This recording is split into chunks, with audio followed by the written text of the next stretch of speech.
Olá pessoal, eu sou Flanker Thaís do canal Historiando a Verdade. Antes de começar, deixa o like. Quem gostou do conteúdo ou gostar do conteúdo, assine o canal e se inscreva no canal, porque é muito importante para a visualização do conteúdo da plataforma do YouTube. Tá? Eu esperei até agora para gravar. Agora são precisamente 5 horas da tarde para gravar sobre a história de Zumbi dos Palmares. Não é? Até porque eu estava esperando um documentário do canal é, Leitura e História Obrigatória, do Igles Martins, né, um historiador. Leitura obriga a história, né, do historiador, né, doutorando, e ele faz mais esse documentário, não é? E eu deixei aqui embaixo.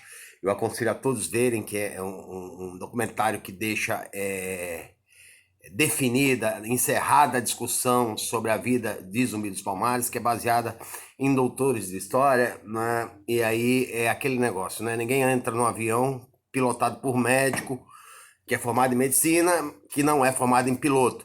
E assim como ninguém vai para uma cirurgia se não é um médico que vai operar e sim um piloto, né? E vice-versa, né? Não tem como, né? Então, cada um faz parte, faz a sua função de acordo com a sua formação, tá? E ali tem desde doutores, né? De africanos como doutores brasileiros e os maiores especialistas em história da África e principalmente história dos Palmares, né? Do Quilombo dos Palmares e a história de Zumbi dos Palmares, tá? É a história da resistência e o porquê Zumbi virou o líder da resistência, principalmente depois da guerra de 1678, né, quando Gangazumba assume um acordo diplomático, não é, com os portugueses, se sujeitando a entregar os escravos fugidos e só permanecer em Itaoca, né, perto de Recife, os que haviam nascido em Palmares Antigo, que ficava em Sergipe, na Serra da Barriga, tá? É, esse acordo não vai dar certo, mais tarde vai ser massacrada essa vila. Zumbi não vai aceitar, né? Zumbi dos Palmares, né? E por isso ele é chamado o primeiro líder da resistência da história do Quilombo dos Palmares. E aí a gente não pode, né, confundir, e esse documentário também ele faz uma certa crítica ácida, inclusive, ou desconstrói a história do livro Guia Politicamente Correto, do Leandro Narlock, não é? Porque é um livro que não tem dados, né? E quando tem dados, são dados que ele cita, mas que na fonte é diferente, né? E a historiografia são de pessoas, né, que não têm interesse, como Karl Marx diz, a história de todas as épocas é a história, né, a ideia de todas as épocas é a ideia da classe dominante, tá? A história sempre foi contada pela classe dominante ou pelos vencedores, né? Mas há todo um trabalho de historiografia, um trabalho de revisitação e documentação, né, que procura mostrar o lado dos oprimidos, das pessoas que foram massacradas ou que sofreram alguma punição. Um caso, né, por exemplo, no Brasil, é o Diogo Jorge Velho, que é considerado um herói. Ele, que era um bandeirante que chegaram a matar mais de 350 mil índios, eles se transformaram em heróis durante a ditadura militar e, na verdade, eles eram assassinos, não é? Tanto que Diogo Jorge Velho foi, né, que acabou com o Quilombo dos Palmares, tá? Vamos lá. Quilombo dos Palmares, que ficava na Serra da Barriga, em Sergipe, é um foco de resistência à escravidão, né? Desde o princípio do século XVII, tá? E ele vai durar bastante tempo, né? Ele vai chegar ao final, já no finalzinho do século XVII ele acaba, né? Mas é um foco de resistência ao quê? A escravidão, não é? A escravidão, e que muitos historiadores tentam dizer, mas havia escravidão na África, havia escravidão entre negros. Primeiro, no Quilombo não há fontes históricas de que há escravidão. Não tem fontes confiáveis históricas de que há escravidão. Então você não pode supor, acreditar, crer, né, dizer, a cultura da época todo mundo tem. Não, nem todos têm. Nem todos têm esse costume. Tá? Dizer que na África havia guerra, havia escravidão, havia sim, mas os escravos não queriam ser escravos, nem aqui nem lá. Não é? Então as guerras incentivadas pelos portugueses, holandeses, ingleses, franceses, né, no território africano, que geravam os capturados que vinham como escravos para a América, os escravos de lá nem os daqui queriam ser escravos. Então essa tese de que se há lá escravo aqui pode ter, é uma patifaria. Não é? Outra coisa, né, dizer que os escravos tinham escravos, né? Era muito difícil o escravo no Brasil comprar sua própria alforria. Não é? E por que tem resistência, né? A escravidão em Zumbi tem que ser. Né? A escravidão nunca foi objeto de que se visasse acabar com ela. Né? Depois de 1695, dia 20 de novembro de 1695, que através de torturas, né, uma pessoa capturada em Palmares, Zumbi havia sido ferido e havia se refugiado na mata, né? Ele torturado esse negro de Palmares, ele vai entregar onde está Zumbi e Zumbi vai tomar centenas de tiros. Seu corpo vai ser esquartejado e sua cabeça decapitada e exposta em Recife, tá? Tal mostra a crueldade só 200 anos depois, quase 200 anos depois, mais especificamente, né, 193 anos depois, vai ser abolida a escravidão. Por quê? Porque a escravidão, havia resistência não no Brasil. A elite paulista reacionária, cafeicultora, a carioca, a mesma coisa, não queriam. Mas a resistência, né, o incentivo do Haiti, né, a independência praticada, feita pelos negros, havia a questão da Revolução Francesa, havia a questão da Revolução Industrial, né, principalmente a Revolução Industrial que criou a lei contra o tráfico negreiro. Por quê? Não é porque a Inglaterra era boazinha, mas sim porque a Inglaterra queria o negro livre, assalariado, para ela poder vender seus manufaturados, que ela estava em pleno desenvolvimento da Revolução Industrial. Aliás, no ápice da Revolução Industrial. Né? Então, ninguém que fez pressão, né, aqui dentro do Brasil, as pessoas de dentro ou de fora, com exceção de muito poucas pessoas que tinham interesses humanísticos, né, mas a maioria tinha interesses econômicos, comerciais, né, ligado à produção e ao ganho também. Tá? Então, essa pressão toda que vai levar a princesa Isabel a assinar a Lei Áurea. Mas veja bem, quando foi proclamada a independência, por exemplo, né, a independência do Brasil em 1822, 30% da população era escrava. Né? Então o Brasil se libertou de Portugal, mas a elite branca brasileira, né, hipocritamente, né, queria a liberdade de Portugal, mas não queria a liberdade da espécie humana, principalmente a espécie negra e o pobre, né, que sempre foi vítima de todos os maus tratos na sociedade brasileira. Tá? Isso custou para Dom Pedro II a escravidão, porque em 13 de março de 13 de maio de 1688 foi a abolição da escravidão. Em 15 de novembro de 1889 veio o golpe da independência, né? Golpe por quê? Porque a independência foi praticada, a lei que saiu proclamando a independência foi da Câmara de Vereadores do Rio de Janeiro. Não era governo federal, então já daí começa o golpe e uma promessa de uma república que está mais próxima do povo e nunca esteve, tá?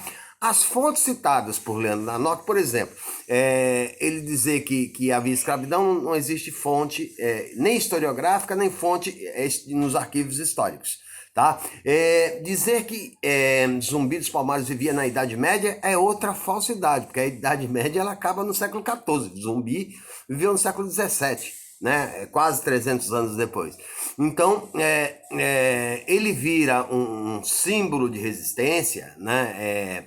Porque é a partir daquele momento que se mostra a resistência do homem negro à escravidão, né, imposta, né, inclusive com a anuência da Igreja Católica no Brasil. Tá? Então ele está resistindo àquele processo que leva ele, quando chega no Brasil, a viver em média só 10 anos devido ao trabalho atenuante aos castigos corporais, a estupros praticados contra as mulheres negras, né? A grande parte da nossa miscigenação vem disso, né? Dos estupros da Casa Grande cometidos na senzala, né? Mostra esse sinônimo de resistência, por quê? Né? Porque o homem não nasceu para ser escravo. O homem não tem que ser escravo. O ser humano não se julga superioridade ou inferioridade pela cor da pele, né? Ou por coisa nenhuma.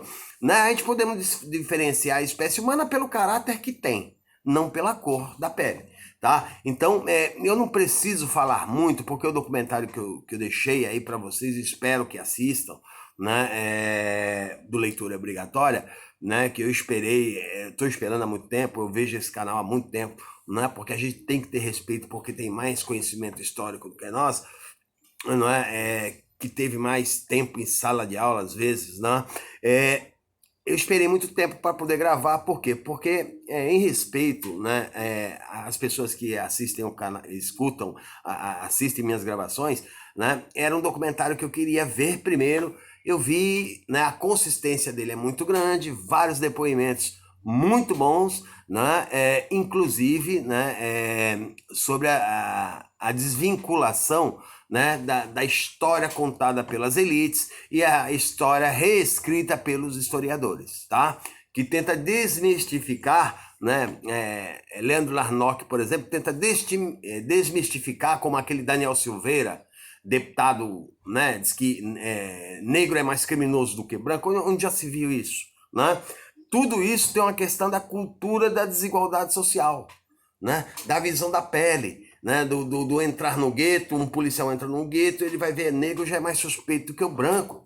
Isso é um fato, né? Em qualquer lugar, né? Aqui nos Estados Unidos é a mesma coisa, tá? E isso é uma coisa que a gente pode combater, né? A gente pode ver o outro como igual, como semelhante, não pela cor da pele, mas sim pelo caráter, né? E sem preconceito, porque o preconceito é o conceito que você tem antes de conhecer a pessoa, tá? Então, Zumbi dos Palmares, ele merece sim um lugar na história, por quê? Porque ele foi um líder de resistência contra a escravidão, tá? Quando você fala em outros assuntos, quando ele mandava assassinar pessoas que se relacionavam com o meio branco, é uma questão de tática de sobrevivência, porque às vezes uma delação de uma pessoa negra a um pessoal branco, né, naquele momento de ferrenha escravidão, podia colocar a vida de milhares de pessoas que viviam em quilombos, né, em perigo. Por quê? Porque as pessoas não queriam essa questão do negro, né, liberto. Né? Veja o Brasil, as leis que criaram antes da Lei Áurea. Né? A lei de sexagenário, a partir de 60 anos o negro estaria livre. Mas ele nunca chegou a 60 anos. E mesmo se chegasse, não é? A 60 anos, aconteceria o quê? O negro analfabeto colocaria ele para fora da senzala e ia viver como? Pedir esmolas. Né? A lei do ventre livre, né? A partir daquele momento, as crianças que nasciam eram livres. Tá? Livres como? Vivendo na mesma senzala com os pais. Né? Para comer tinha que trabalhar, então continuavam escravos. Né? Efetivamente, a lei que aboliu, mas já havia muito poucos escravos, porque os movimentos abolicionistas, o isolamento dos quilombolas, né, já havia se concretizado efetivamente. A lei só veio, né, mostrar aquilo que já era evidente, né, já não sustentava mais a escravidão. O Brasil foi o último país da América a abolir a escravidão de negros, né? Isso é uma vergonha que fica uma cicatriz que fica na nossa história, e as desigualdades sociais entre brancos e negros ainda ocorrem. Né? O parlamento tem 500 deputados, 40 negros. Quantos médicos a gente conhece negros e brancos? Quantos juízes negros e brancos? Quantos advogados negros e brancos? Até professores negros e brancos é difícil. Né? Então, e sendo que, segundo o IBGE, né, quase metade da nossa população se declara branco, né, ou descendente, aliás, negro ou afrodescendente. Tá? Mas cadê eles nos grandes cargos públicos, no empresariado? Né? É uma pequena minoria. Por quê? né? Porque ele tem, se ele tem os mesmos 100 bilhões de neurônios que um homem branco tem, né? O que falta é oportunidade, né? E há sim o preconceito velado, né? Em qualquer lugar da América até os dias de hoje, tá? Eu não vou me estender muito. O documentário está muito bom, eu recomendo que assistam, né? Mas que pena ainda, por exemplo, cidades como Salvador não existe o dia 20 de novembro como feriado, né? Sendo que lá, né, tem metade da população ou mais de negros, porque lá foi capital. Não é? Rio de Janeiro tem muitos negros, por quê? Porque lá foi capital, né? Então tinha muito trabalho escravo, não é? Brasília já não tem tanto, tem mais migração nordestina, por quê? Já não existia mais escravidão, tá? Então mostra-se a chaga, todo lugar que havia capital havia mais negros, né? E no entorno delas também, tá bom? Até a próxima e foi.